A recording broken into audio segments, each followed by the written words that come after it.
नमस्कार। Bed time stories Babita Tripathi के किस्सा घर में आपका स्वागत है। बजी डुगडुगी खुला पिटारा, कहानियों का नया खजाना। कहानियों के नए नए खजाने के साथ मैं बबीता त्रिपाठी आपके पास एक बार फिर से हाजिर हूँ। जैसा कि आपको पता है कि इस समय आज़ादी के अमृत महोत्सव के उपलक्ष्य में मैं आपको भारत के गुमनाम शहीदों और बाल वीर बलिदानियों की गाथा सुना रही हूँ। इसी कड़ी में आगे की अन्य और वीर बलिदानियों की गाथा सुनाने से पहले मैं आपसे निवेदन करना चाहती हूँ कि आप मेरे इस चैनल को लाइक, सब्सक्राइब और शेयर करना न भूलिएगा। और हाँ, बेल आइकन को भी ज़रूर दबा दीजिएगा ताकि जब भी मैं कहानियाँ अपलोड करूँ आप तक उनकी नोटिफिकेशंस पहुँच जाएँ। आज़ादी के अमृत पर्व पर क्या भूलूं क्या याद करूं अब। शत शत नमन करूं उस माँ को जिसका लाल हुआ बलिदान। शत शत नमन करूं उस माँ को जिसका लाल हुआ बलिदान। सूना हो गया जिसका अंक, उजड़ गई थी जिसकी मांग। सूना हो गया जिसका अंक, उजड़ गई थी जिसकी मांग। ऐसी माँ बहनों को नमन कर करती हूँ प्रारंभ वृतांत। ऐसी माँ बहनों को नमन कर करती हूँ प्रारंभ वृतांत। तो चलते हैं आज की वीर गाथा पर। आज की वीर गाथा जिस बलिदानी की सुनाने जा रही हूँ उनका नाम है निर्भीक, शांति और सुनीति। बच्चों, 1857 का स्वतंत्रता संग्राम असफल माना जाता था। कुछ अपरिपक्व योजना के कारण, कुछ अपरिपक्व रणनीति, उतावलापन या कुछ जयचंदों के कारण यह संग्राम असफल रहा। पर भारतीय जनमानस पर आज़ादी की चाह की जो चिंगारी फैली वह 15 अगस्त 1947 को अंग्रेजी राज्य को भस्म करके ही शांत हुई। इस आज़ादी के महायज्ञ में देश के न जाने कितने गुमनाम शहीदों और बालवीरों ने अपने प्राणों को न्यौछावर कर अपना जीवन सार्थक किया। आइए इन देशभक्त मतवाले वीरों की गाथा सुनें और नमन करें। धन्य वे शिक्षक सिखाते देश पर बलिदान होना। धन्य वे शिक्षक सिखाते देश पर बलिदान होना। राष्ट्र पहले बाद में हम ध्येय के हित प्राण खोना। राष्ट्र पहले बाद में हम ध्येय के हित प्राण खोना। अपने विद्यालय के प्रधानाचार्य से उनके कक्ष में विद्यार्थियों को बुलाकर बात करने का दृश्य तो आप लोगों ने देखा ही होगा, लेकिन मैं जिस घटना से आपको परिचित करवाने जा रही हूँ वहाँ प्रधानाचार्य और छात्रों के बीच की बातचीत का विषय चौंका सकता है। साथ ही साथ आपको इस कहानी से यह भी सीखने को मिलेगा कि बच्चे भी कितने जोखिम उठाकर बड़े से बड़ा काम कर सकते हैं। त्रिपुरा के जिला मुख्यालय कोमिल्ला का वह एक बालिका विद्यालय था। नाम था फैजुन्निसा गर्ल्स हाई स्कूल। प्रधानाचार्य कल्याणी देवी विद्यालय की 8वीं कक्षा की 2 छात्राओं से बात कर रही हैं। एक है शांति घोष और दूसरी सुनीति चौधरी।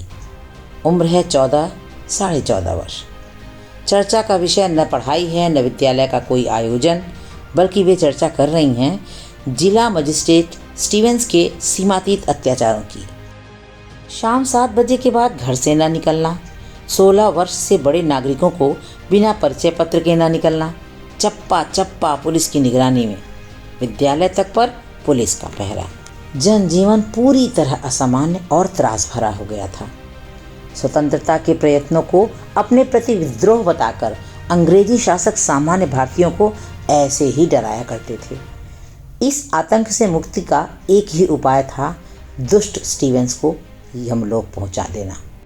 अत्याचारी चाहे जितना दिखता हो खूंखार भयंकर, अत्याचारी चाहे जितना दिखता हो खूंखार भयंकर, पर भीतर ही भीतर खुद भी रहता प्रतिपल वो डर डर कर।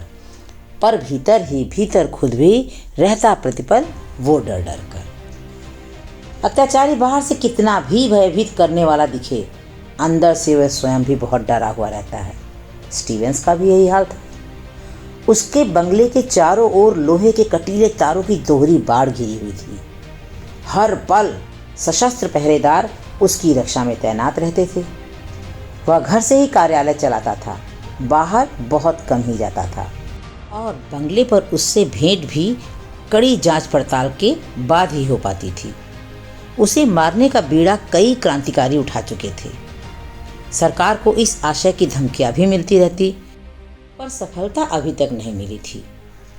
जहां काम आवे सुई, कहां करे तलवार, यह सूक्ति आज एक नए अर्थ में चरितार्थ होने जा रही थी।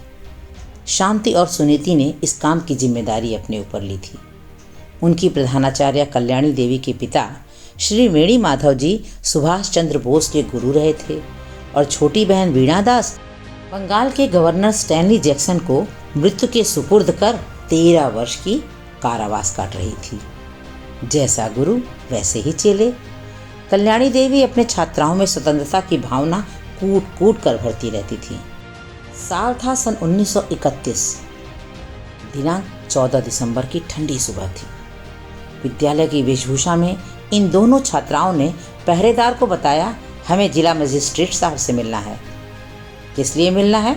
संतरी ने पूछा। हमारे विद्यालय की 3 मील तैराकी की स्पर्धा का आयोजन है।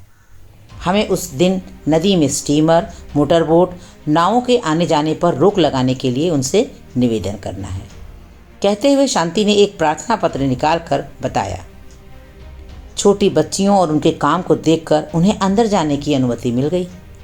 बच्चियां हैं, यह सोचकर कोई खास तलाशी भी न हुई।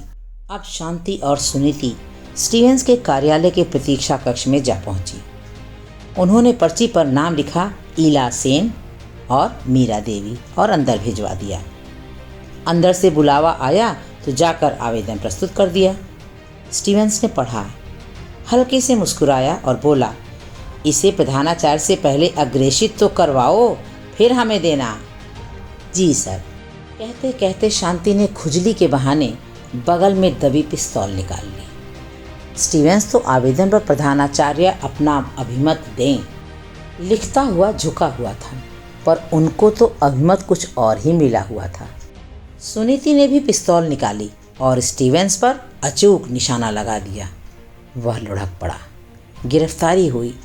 अवयस्क होने से मौत की सजा आजीवन कारावास में बदल दी गई। निर्भीक शांति और सुनीति अंधेरी काल कोठरी में समा गईं, पर देश में अपना नाम कर गईं। बच्चों, निर्भीक शांति घोष और सुनीति चौधरी की ये कहानी, ये गाथा निश्चय ही आपको पसंद आई होगी। आज़ादी के इन गुमनाम शहीदों की गाथा सुनने के लिए बने रहिए मेरे साथ। मैं आप तक ऐसी ही सुंदर और रोचक गाथाएं लाती रहूँगी। तब तक के लिए धन्यवाद।